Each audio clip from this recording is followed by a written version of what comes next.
Country of Jewels, people.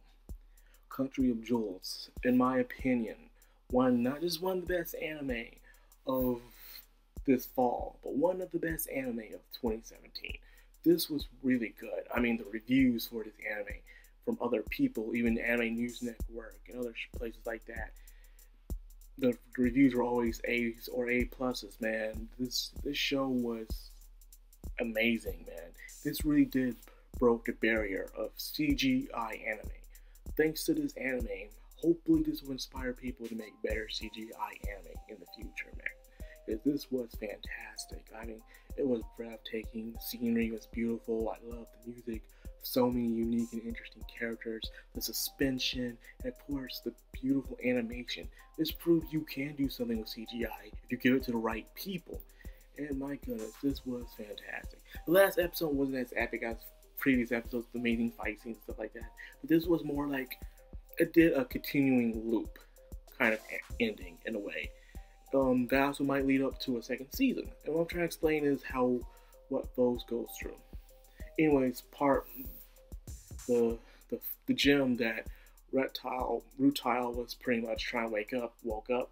However, they only woke up for a while, and they gave some advice to Foes, and then they went back to sleep. And then it seems like the gym's name, I can't say the gym's name, was Paparazzi.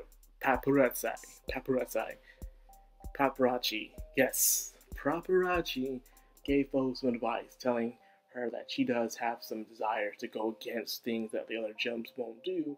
So it left Foes some advice saying, stay composed, think how your actions will respond to other people. So think about the consequences of your actions. So if you're gonna do something, make sure you do it the right way. So then after that, the gym went to sleep.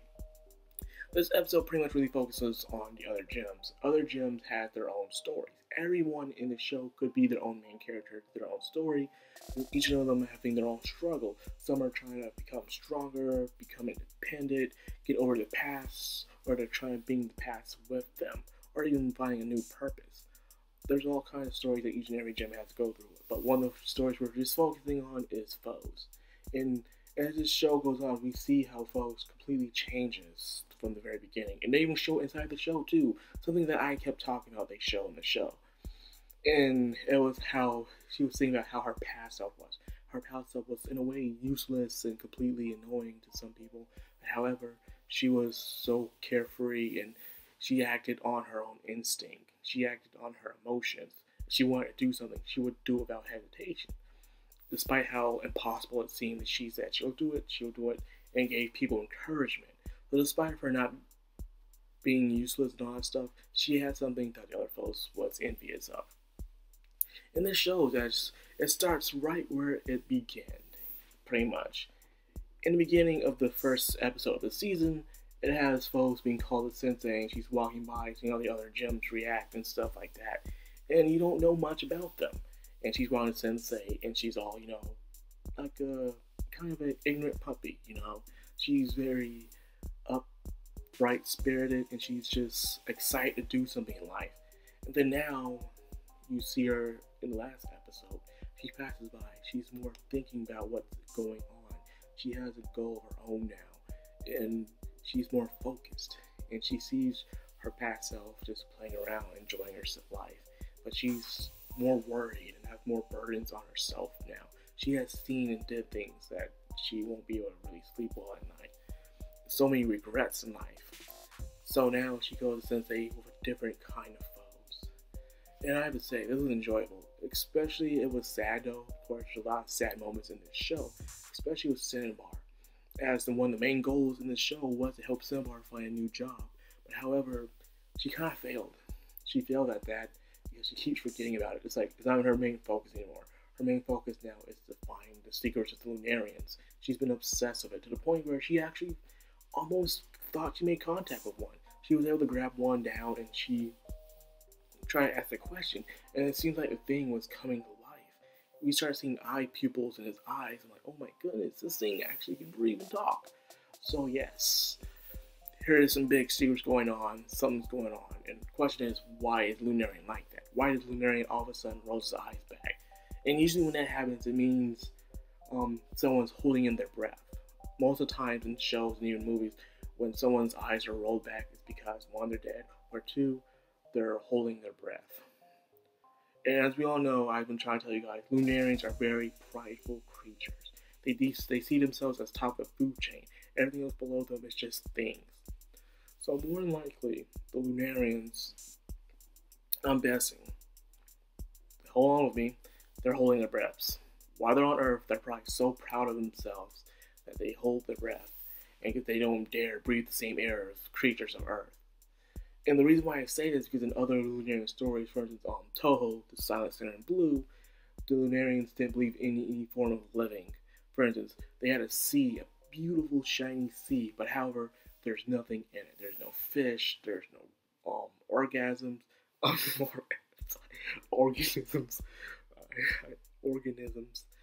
and there's nothing, and they were proud of it because there's nothing, because to them, life has no true value. Only their existence is true value, and nothing else is. So yes, we see that Lunarians possibly can be like that. But however, she failed because someone came and rescued her. And so now we come to an end of the show. I'm going to miss the show. Now it is on to read the manga. I gotta tell you, it's been hard. I have been trying to fight it back for so long. I've been trying not to read the manga. Usually I'm the type of guy that, like, I see an anime out, I'm like, okay, I wonder how the manga is like. And usually I always spoil it for me, or how I just ruin it for myself, is how I always try to read the manga first, then watch the anime. And sometimes it's not good to do that, and here's why. Sometimes, for instance, Yukihira. Some of you know I've been reviewing Yukihira on this channel. I've been reading Yukihira since the very beginning, after Negima ended, and when I heard of the anime and I caught up the manga, I was excited. I had high expectations. But however, my expectations were extremely dropped low. I mean, my goodness, it was terrible. And then I was starting to regret it. I had a sour taste in my mouth. However, there were some animes I watched. I didn't read the manga yet, and I enjoyed it. But then I read the manga, and I'm like, oh, okay, that's what happened. Same way I do with Agami Got Killed. I watched the anime first, then I read the manga, and I wasn't disappointed in the manga. The manga was way better. So anyways, getting off that subject, it's more about Country of Jewels. Country of Jewels, Land of Luscious, whatever you wish to call it. It is definitely one of the must-watch and must-see anime of the year. It shows the beauty of CGI anime at its finest so far. It has reached its peak, but so far as we know, because we all know there's Berserk and there's Asian and stuff like that, and they weren't really good to me. Like, Berserk did a good adaptation, but the animation and the CGI was terrible. And Asian, I just didn't really like that much. It was kind of boring. And of course, there's also Inuyasha that also came out this season, and the CGI was kind of bad in a way. Like, it was just stuck out like a sore thumb, and that's not a good thing. So yes, this was definitely the best CGI anime series of all time so far. So far. I don't think there's one better than so far, but I'm hoping there will be, because that will mean there'll be a big improvement in Japan's animation studios, and hopefully more people will go to CGI. Only on certain shows, though, that can use CGI.